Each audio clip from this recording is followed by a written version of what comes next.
Hello and welcome back to Capping Corner. Today we're going to talk about the Silverbulletday Stakes and the Lecomte Stakes. They're both on Saturday at Fairgrounds, and of course the latter race is part of the Derby Trail.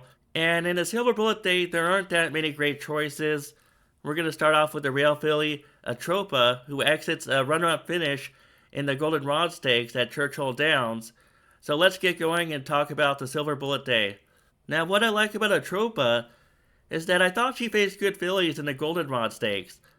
I know Bella Ballerina is still fairly new, and she hasn't raced much, but I think she has a bright future, and I think Just Singing is pretty good too. And we can take a look at the clip. I know Atropa had a setup in this race. The pace was fast, 23:45, 46:31, and Atropa was in mid-pack in 5th. Here she is swinging to the outside, and you see Bella Ballerina is taking over the lead right now. Atropa is going to come at her though, and she's going to make it close at the end. So she's just going to keep coming and keep coming. I know she's on her wrong lead. I can forgive that. She switches back to her right lead right there. And there's Just Singing on the outside. And they're going to make it close at the end. So she only lost by half a length. I don't think the competition in this race is as good as the Goldenrod. So I can take her anyway, even though she had a nice setup in the Goldenrod. Before that, she actually showed more tactical speed in her maiden race when she was 1.5 lengths off the leader, and then she blew them away by 10 lengths at Keeneland. So I think this is a good filly, and I think she has more speed than what you saw in the Goldenrod Stakes at Churchill Downs. She's my choice for the Silverbulletday Stakes, and let's talk about the other fillies anyway. Alright, number 2, Danton in My Old Town. She's still a maiden, and she closed for second in the race that Just Singing broke her maiden in. I don't like the fact that she lost ground in the stretch, 1.5 lengths to 3.25 lengths, and she's probably not for me, although I could see putting her underneath if you're doing a trifecta. I'm going to pass her down to number 3, White Smoke. She broke her maiden in a 6 furlong sprint, and when I watched the race, I wasn't that impressed. The fillies that she beat weren't that good. The runner-up, Gerber Daisy, before running second to White Smoke, she was 7th in a Churchill Downs maiden special weight. And the third place filly, Lidu, before running third to White Smoke, she was 7th at Churchill Downs. And she was third in a maiden claimer at Keeneland, so who exactly did White Smoke beat in that December 20 maiden race? I will just pass on her. If she wins or improves, well, it is what it is, but I'm going to pass on her. Number 4, Taken by the Wind. I don't know what to do with her. She won the Pocahontas Stakes by 5.25 lengths.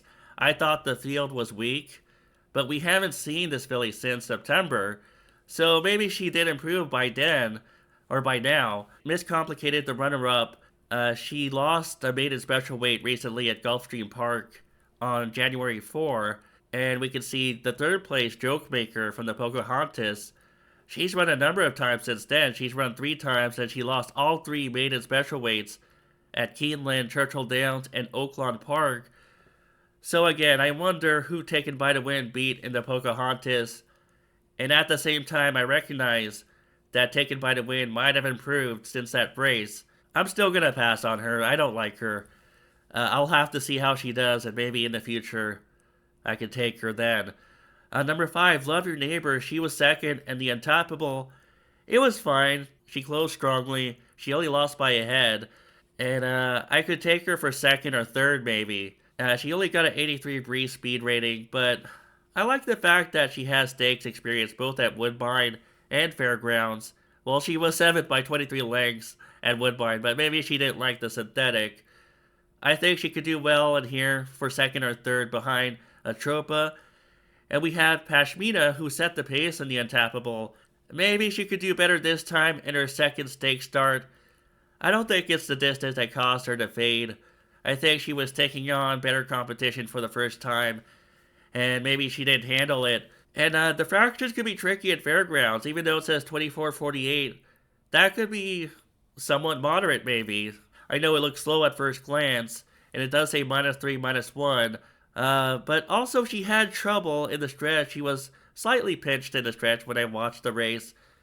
And maybe she could improve in her second start in a stakes race. So I would say that The real filly Atropa is my pick. If I was to do an exacta, I would put the two untappable stakes fillies underneath her, both Love Your Neighbor and Pashmina in second. But I don't like this race overall. I'm just picking it because it's part of the Oaks Trail. Atropa over Love Your Neighbor and Pashmina in the Silverbulletday Stakes. Let's talk about the Lecomte. Alright, now we're going to talk about the Lecomte Stakes. And we're going to start off with a trio from the Gunrunner Stakes, Quality Mischief, Chip Poncho, and what was the third horse? Crown the Buckeye, the Ohio bred. And I didn't like this race. I just wanted to show the stretch run, to show what I'm talking about. And it just felt like every horse in this race was trying to lose. Not on purpose, of course. I'm sure the jockeys were trying, but it felt like none of these horses wanted to win. You see Crown the Buckeye on the lead, but he's going to fade back into the trio that was chasing him. Chip Honcho in the middle. Quality Mischief on the outside. I wasn't impressed by any of them.